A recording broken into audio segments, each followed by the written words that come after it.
going to talk about some of the biggest mistakes that I see when people are building their online business. We're going to talk about it, but some of this will be strategy conversation, mistakes that I see people making. Some of it will be kind of the approach, the mindset, the way you show up mentally when building your business with that.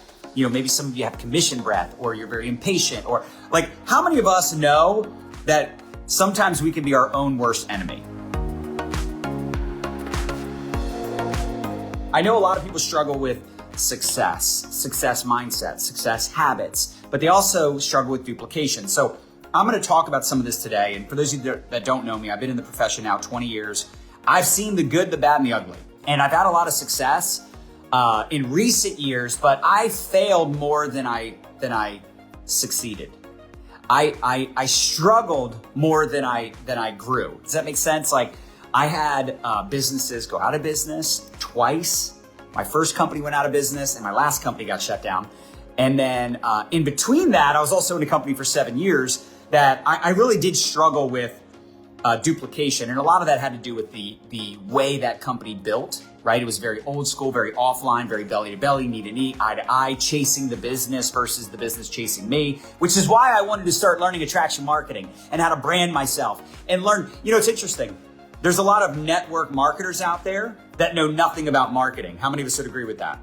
There's a lot of network marketers out there, network marketing companies out there that don't teach people marketing. They don't teach people how to show up every day, how to provide value, and how to not have commission breath. There were some things back then that helped us propel into the business we have today. And a lot of that had to do with learning how to market on social media. But even before that, way before that, and I'll kind of give you my start in network marketing for those who don't know, but I was broke, busted, and disgusted. I was 20 years old, had no background in business, no business being in business. So I had a lot of limiting beliefs, and I definitely didn't have the commitment.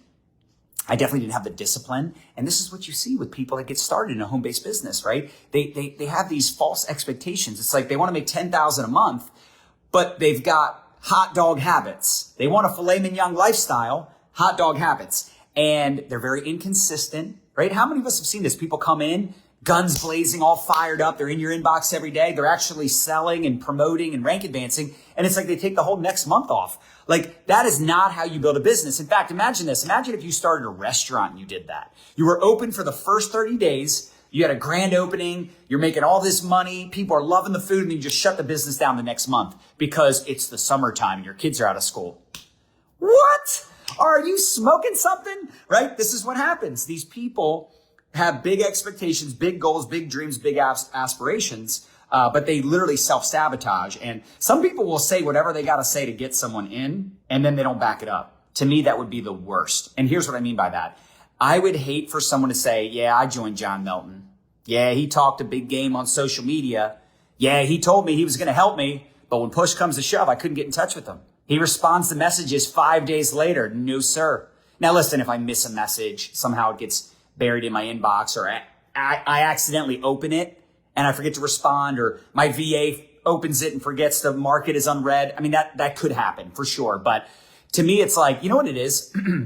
I was treated poorly in previous opportunities. I've always been the redheaded stepchild in every company I've been in. Not the company I'm in now, but prior to, because we were always the top team. And even in the company now, we're the top team in the company. So when you're the biggest team in the company, or not the biggest team in the company we are now, but like in previous companies, we were the biggest team inside of the team we were on. Our upline was always focused on other teams. And to me, it was like, wait a second. So in a weird way, we're being punished for being your best team. That makes no sense. That's a head scratcher. And that was, again, part of the reason so many people would quit, because they didn't have support. Most people are not self-sufficient. Most people aren't going to be that independent. And if you want to go from average results to savage results, you want to go from 4 figures to 5 figures, 5 figures to 6 figures, 5 figures a month, 6 figures a month, you have to help people. You have to retain the people you're helping also. What's the point of recruiting people if you don't help the people you've recruited create results? What's the point of selling a product to a consumer, getting a customer, and then you don't help the customer get the result? You're selling not a product, but you're selling a solution that your product or opportunity offers. That's why people buy from you. That's why people join you, because of the solution. to a problem they have. Maybe their problem is they're overweight. Maybe the problem is they're not making enough money. Maybe the problem is they hate their job. They hate their business. They hate the way they're building their business. Why do I attract so many leaders? Why do I have leaders in my inbox all the time from other companies wanting to partner with me? Not my company, me. Because I provide value. I learned how to become a marketer. A lot of network marketing companies don't teach marketing, like I mentioned. They don't teach how to build a brand. They want to teach how to be an infomercial for their company. I'm sorry. I'm sorry. That's not how you build a long-term business. That is not how you help others have success. So most people, they have a lack of commitment, right? They get excited. By the way, if you get excited, tell your face you're excited. Show up on video. Show up in your stories. Get over your fear. This is another reason people fail or they struggle. They have a fear of rejection. They have a fear of failure. They have a fear of what other people think about them. And by the way, if you're not getting some rejection, if nobody's telling you no, I can guarantee nobody's telling you yes. But a lot of people, they have limiting beliefs, which is totally normal. And this is why in the beginning, when you do onboard a new person, just help them get some small results. Maybe they get their first customer. Maybe they get their first rank advancement. Maybe they sign up their first couple recruits. Maybe they ATM their first person. Help them get some results. Help them create some wins. Because then they're building up their confidence, their belief. You get someone paid, your retention will go through the roof if you help someone get paid. Some of you just have the most complicated systems. You're like, hey, here, go watch like 7 hours worth of video trainings. Start doing TikToks and Reels. You're freaking people out. You're freaking people out, right? So that's why they have limiting beliefs, because they get analysis analysis paralysis, right? They overanalyze, overthink everything. Here's another one. How about procrastination? How many of us have a little bit of procrastination? Let me tell you something. I heard this quote years ago. It's so good. Procrastination is the thief of opportunity. And then compare-itis. That's another one. Comparing your chapter 1 to someone else's chapter 10. Compare-itis is stealing your joy. Because of course on social media, everyone's beautiful, everyone's winning, everyone's crushing it, everyone's living the dream. But people overthink things all the time instead of just taking massive action. In fact, I talked about this, and not just massive action, intentional action, right? Giving people direction, like these are the things you should focus on. Stop overcomplicating it. You don't need to watch all the trainings and know the whole comp plan inside and out, know every product. I don't know those things. Now I still cash a very nice check every month, and so do a lot of my leaders. You don't need to know everything before you do anything. So this is what's wrong with most people. This is why most people struggle. You know what it is? I think people are afraid to go all in, get their hopes up, and have it not work out, which, by the way, that's a justifiable concern. I don't expect people to just blindly build their businesses. I don't expect people to have ignorance on fire. Like, not everybody just comes in guns blazing. In fact, I have people right now on my team that I just never gave up on. This is a leadership tip for you. I have people that I just never gave up on. They joined me and they just didn't do a whole lot. I didn't make them feel bad. I stayed in touch with them. I still responded to their messages. I wasn't like, loser, you said you were going to do this, that, and the other thing, and you did nothing. No. Some people just need time. Now, on the flip side, this is where it's a little tricky, right? This is the contradiction to that. You also don't want to have that mindset when people are getting started. But let's say you plug someone into the system. You're giving them what to do to launch their business. You're giving them the steps, and they're not following the system. They're not taking action. You don't want to blow them out of the water, but you want to continue to encourage them, especially if they're saying they want the things they want, but they're not doing the things they need to do to get the results, right? So you want to be very careful not to blow people out of the water just because they're uncoachable, which, by the way, that's another one of the things I wrote down. A lot of people are uncoachable. They don't want to follow the system. They want to reinvent the wheel. You want to be a human first and a marketer second. A human first, a friend first, and a marketer or a leader second. Don't blow people out of the water because they are uncoachable. You want to give them guidance. But I'll tell you this is something I realized years ago too. I had an upline where it was like, how many of you ever had an upline where it was like my way or the highway mentality, old school, belly to belly, or whatever. Like they do things a certain way. And it was kind of like, if you don't do it this way, then I won't work with you. And it's like, I had an upline like that. And for me personally, just because I do things a certain way doesn't mean that's right for everybody. Now, if someone's struggling and they're coming to me saying, hey, I'm struggling because of this, that, and the other thing, I'm exhausted or I'm stuck or whatever, I'm going to give them advice because they asked for it. But if someone says, hey, John, I want to use LinkedIn to build my business. I don't like LinkedIn. But hey, if they're able to create results, go for it. I don't like cold prospecting, but if someone is sending now let me be clear on cold prospecting. You're messaging 20, 30 people a day you don't know, that don't know you exist. If that's working for you, go for it. Listen, if you tell me, hey, John, I just like doing attraction marketing, creating curiosity. I don't want to have to reach out to anybody. I don't agree with that, but I'm not going to blow you out of the water just because that's how it's your business. Now, if you come to me saying, hey, I want better results, I'm going to tell you how I feel. I'm going to tell you you need to get better. Stop being bitter and get better. And instead of being frustrated, be fascinated. Say, what are these top people doing that I'm not? Oh, they're doing TikToks and Reels. Oh, they're doing live videos. Oh, they're more consistent than me. They're more talented than me. Then I'm not going to feel sorry for myself and get compare-itis, because again, compare-itis is the thief of joy. I'm going to just get better, not be bitter, get better, not get frustrated, get fascinated. Let me learn from these people that are winning. Let me learn how they speak, how they show up. Let me step it up in my energy, my enthusiasm. John's doing live videos after 20 years in the profession, and he doesn't need to recruit anybody. Maybe I should do live videos because he recruits more people than anybody in my company. But I'm not going to tell someone that basically I'm not working with you if you don't do it a certain way. A lot of people also struggle because they don't think long term. Let me ask you this. Let me ask you a question. Keep it real, okay? If you took your annual income right now, in 5 years from now, just 60 months from now, you were earning monthly what you earn right now annually, would you be excited? You would not care what happened the first couple years and how much you sucked. In fact, embrace the suck. You gon' suck.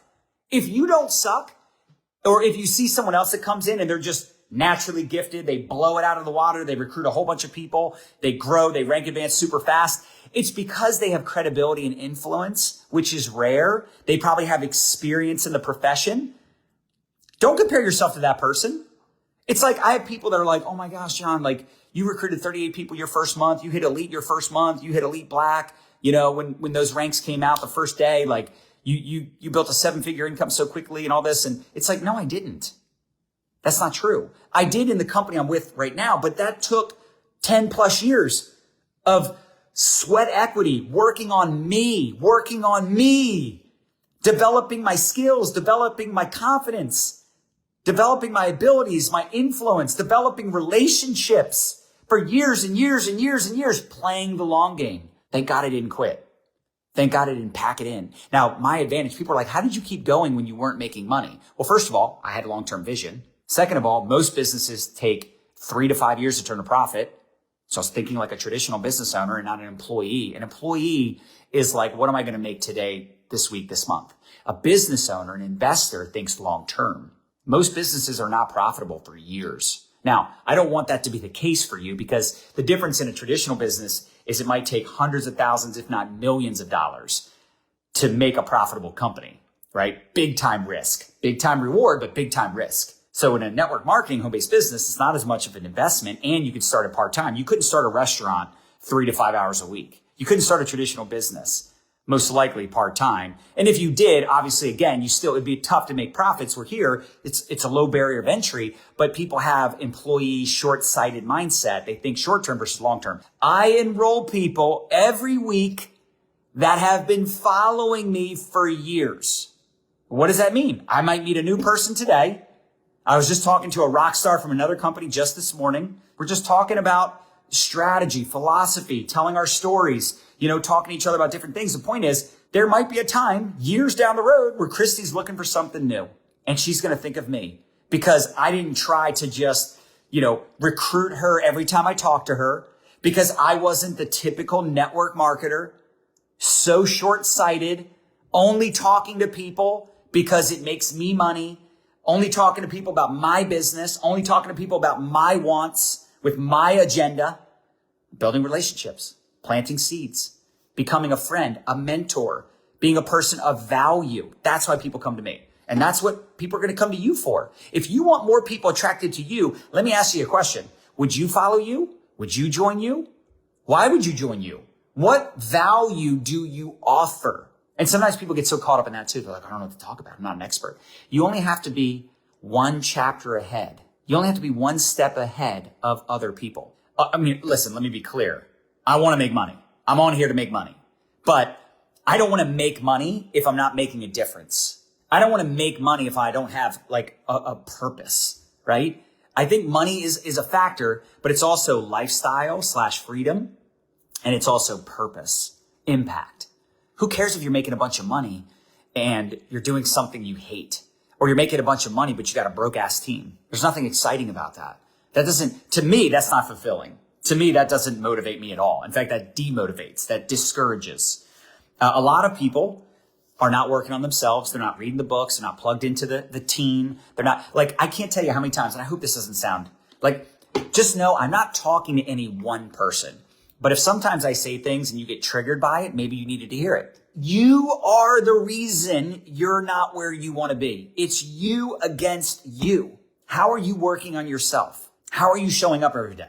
Let me ask you this. If I was on your team, how many of you would have a lot of confidence? How many of you would show up with a ton of enthusiasm every day? If I was on your team, how fired up would you be? Shame on you. If you're only fired up after getting the result, after having someone on your team that's killing it, then this is why you don't have anyone on your team killing it. This is why you're not where you want to be, because that's not how it works. It's the law of inertia. The body at rest tends to stay at rest. A body in motion tends to stay in motion. Meaning, if you say, well, I don't feel like working out, your goals don't care about your feelings, and your feelings don't care about your goals.